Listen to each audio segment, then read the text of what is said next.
விஷயமா நடந்துட்டு சார். சும்மா இந்த ஊழல்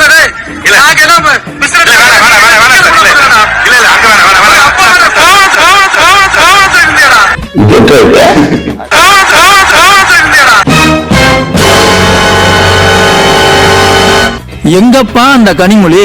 எங்க போனாங்க சோதிமணி? ஆபாச குடோனான அறிவாலயத்தில் இருந்து கொண்டு ஊருக்கு உபதேசம் செய்யும் உடன்பிறப்புகள் இப்ப இந்த அமைச்சர் பேசின அற்புதமான அந்த கவிதைக்கு அர்த்தம் என்னன்னு சொல்ல முடியுமா? அட நான் கேட்கல, கன்னியாகுமரி மக்கள் கேட்கிறாங்க. அமைச்சர் பேசினது சரியா கேட்கலன்னா திரும்ப திரும்ப எப்படியே திரும்ப திரும்ப போட்டு காட்டுறோம் பாருங்க.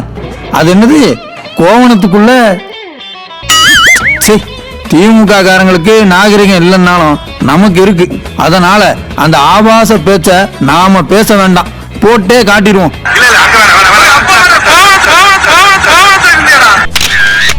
அதாவது தனியார் சேனல்ல விவாத மேடைன்னு நிகழ்ச்சி ஒண்ணு நடத்திருக்காங்க.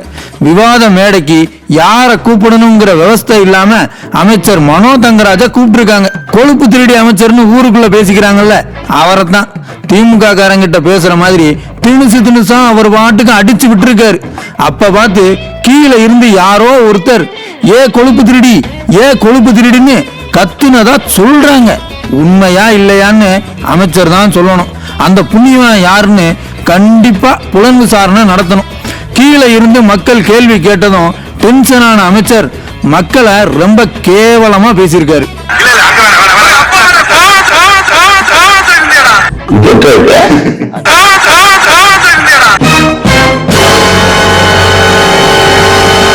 ஊழல் பண்ணி ஊரை அடிச்சு திங்கிறீங்களே, இதெல்லாம் ஒரு ஆட்சியா? கேடுகட்ட ஆட்சின்னு ஜனங்க கேட்கத்தான் செய்வாங்க. அதுக்குன்னு ஜனங்களை இவ்வளவு ஆபாசமாவா பேசுறது? ஜனங்களை எவ்வளவு கேவலமா நினைச்சிருந்தா இப்படி ஒரு வார்த்தை வந்திருக்கும். இவர் என்ன பெரிய பிடல் காஸ்ட்ரோ ஃபேமிலியா, இல்ல காரல் மார்க்ஸோட பேரனா? யார் இவரு? இவருக்கு அடையாளம் கொடுத்தது யாரு? எதிரில் இருக்கிற அந்த மக்கள் தானே. அந்த மக்கள் ஓட்டு போட்டதால தானே இன்னைக்கு அமைச்சரா இருக்கீங்க. எப்படி சார் இவ்வளவு கேவலமா பேச முடியுது உங்களால? ஸ்டாலின் சார், சிவாஜி கிருஷ்ணமூர்த்தியை விட சூப்பர் பேச்சாளரா இருக்காரு நம்ம மனோ தங்கராஜ். இவரை கொள்கை பரப்பு செயலாளரா போட்டு எல்லா முட்டுச்சந்திலையும் மீட்டிங் போடுங்க, நல்லா பேசுவா. அப்படி பொதுமக்களை பொதுவெளியில, அதுவும் ஊடக நிகழ்ச்சியில இவ்வளவு மோசமா பேசின மனோ தங்கராஜ் பகிரங்க மன்னிப்பு கேட்கணும். அவர் மீது ஸ்டாலின் நடவடிக்கை எடுக்கணும்னு மக்கள் கோரிக்கை வச்சிருக்காங்க. நமக்கு இருக்கிற கோரிக்கை ஒன்னே ஒண்ணுதான், நாகரிகம்ங்கிற வார்த்தைய தயவு பண்ணி இனி திமுக காரங்க பயன்படுத்தாதீங்கப்பா.